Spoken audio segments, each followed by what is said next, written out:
আজকে তো আগস্ট মাসের 5 তারিখ, গণ অভ্যুত্থান দিবস। আর এই দিন আমাদের বাংলাদেশ নতুন করে স্বাধীন হয়েছিল। কত মায়ের আদরে সন্তানের প্রাণের বিনিময়ে আমরা পেলাম নতুন একটি বাংলাদেশ। হে আল্লাহ, আপনার কাছে একটাই চাওয়া, যেসব ভাই বোনেরা কোঠা আন্দোলন নিয়ে প্রতিবাদ করতে যেয়ে মারা গেছে, আপনি তাদেরকে জান্নাতবাসী করিয়া দিন। সকলে একবার হলো বলি আমিন।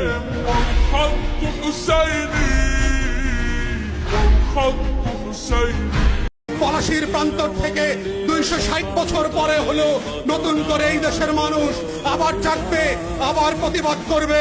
যদি মনে করে থাকেন পুলিশের গাড়ি দিয়ে, ভেহিকেল দিয়ে, কানন দিয়ে, র্যাবের গুম খুনের ইতিহাস জমা করে, পিডিআর দিয়ে, সেনাবাহিনী দিয়ে বাংলাদেশের 20 কোটি মানুষের স্বাধীনতার সম্ভাবনা আকাঙ্ক্ষাকে